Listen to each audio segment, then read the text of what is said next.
They took so much from me, right? And there's nothing that they can do that will make up for the time they took from me, right? When I first came home, I lived on the street. When people see it, they'll understand the actual damages that wrongful convictions can do to a person's life. This is Leslie Vass and Clemente Aguirre Haquin. Both men served more than a decade in prison for crimes they didn't commit. A man who was sentenced to die, literally was on death row, has had all charges against him dropped. I have been wrongfully in prison from the age of 17 to 28 for something I did not do. Leslie and Clemente live in a community of homes specifically for people like them, people who were convicted and incarcerated for crimes they didn't commit. This community is in Tampa, Florida, and it's the first of its kind in the U.S. and maybe the world. These men are lucky to have gotten a spot there, as most innocent people getting out of prison get nothing.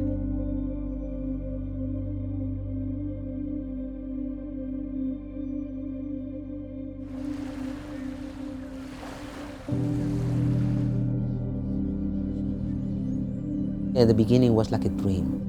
But then when reality hit, it's no money, it's no work, it's no nothing.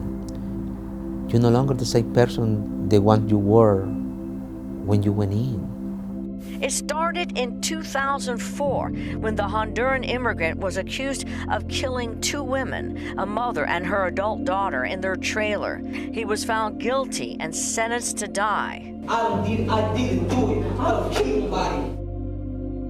I had never been through a process like this in my life. Never been arrested. I was never accused of anything, ever. And now being in the situation where I am innocent and they accusing me of something so horrible, right? They put me in solitary confinement because my charges and my sentences, you are forgotten. They put you in a hole and they leave you there to die. More recent DNA tests showed blood found in the trailer did not match his blood. And a victim's relative confessed to the murders. I couldn't believe it. When they told me, come on, let's go. You're going free. Next day they told me, we have a place for you. I had never heard of a place for exonerees, right? Every time I have seen the news somebody being exonerated, they usually go to their mother. My mother is in Honduras. So imagine my worry, where am I going?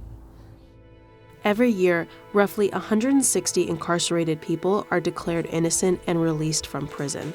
Wrongful convictions are usually a result of poor police work, false confessions, and bad lawyering. And as awareness of these problems has increased, so has the rate of exonerations. Yet there are virtually no services specifically for exonerated people as they leave prison, and only about a third of exonerees receive any kind of compensation. There's a gap between the time that somebody walks out of prison and when they are compensated. What can we give to people in the immediate sense?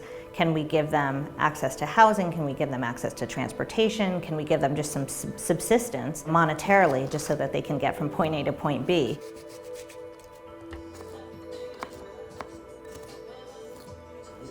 We were all able to offer Clemente a safe, secure place to just be, to just get used to everything, to not have to meet anybody else's expectations, to not take on the burdens and responsibilities of freedom. Freedom isn't free, you know. Sonny Jacobs and Peter Pringle started this exoneree community in Tampa. They're able to empathize with the residents here because they themselves were wrongly convicted. Both were given the death penalty for killing police officers in separate incidents in the 1970s and 80s. They were eventually found innocent and their convictions overturned. Peter Pringle walked out of the courthouse to greet friends and supporters. One of the first to meet him was his 27-year-old son, Tom. But transitioning back to normal life was no easy task. You get out and this freedom thing, it's not at all what you expected it to be. And you get angry. Like, okay, you took all this away from me, and now you're saying, okay, you're free now. Really? I have nowhere to live. I don't have a change of clothes. I have no money. How am I going to function in this world? For most exonerated men and women, there's just this profound feeling of being left behind.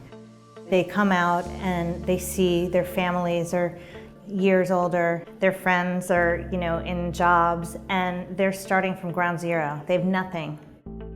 Sonny and Peter met years later as both were campaigning to abolish the death penalty.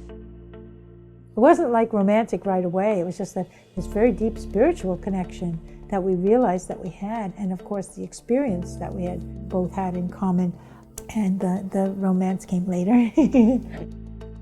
They married in 2011, and the same year began inviting exonerees from all over the world to their home in Ireland for therapy and healing. People who've experienced wrongful imprisonment can be with people who've experienced the same thing. If they want to release things that are bothering them, if they want to explore the difficulties they're having, we can listen. And they know we're not judging. They know we understand where they're at.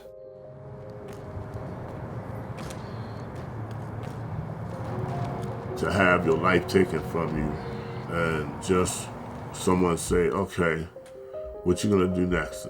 You say, I don't know. Leslie lives alongside Clemente and another exoneree, Derek Jameson, in the Tampa Sunny Center. Leslie was wrongly convicted of armed robbery in 1975 when he was just 17. Leslie had no record. He was a good student at Southern High. He insisted he was innocent, and still the judge sentenced him to 20 years in prison. Leslie was released in 1986 after the victim who had ID'd him came forward saying he'd been mistaken. But Leslie's troubles didn't end there. They never expunged that armed robbery. I got compensation now, and I'm living check to check because I don't know how to budget. I don't know how to put in an interest-bearing account and all these things I didn't have no idea about. Leslie says that finding housing and steady employment has been close to impossible with a felony on his record, and his situation is not unique. A 2014 study of 118 exonerated people found that a third still had criminal records, even if they had been exonerated decades earlier.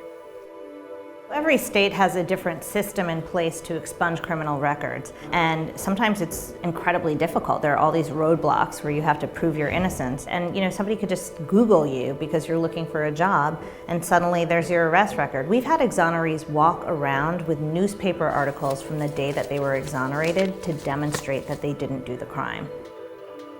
How am I going to live in an apartment when I don't have an income? Most places want you to have a work history or some kind of history with where you paid rent. And I don't have these things. I can't tell them that I was in the penitentiary for 10 years and I slept in A125 cell. But they don't want to hear that. Those are not good references, right? When a person is wrongly convicted, you may have lost the possibility of having children. You may have lost the possibility of having a relationship with somebody. You may have lost the chance of inventing things. My best friend in Honduras. I miss her very much. I feel free, and yet I don't. You understand me? Because there's a lot of things that I can do. Every time I'm around people, Publix, Walmart, all these things, I always put my hands in my pocket and put my head down. I want to be invisible. I feel so left behind.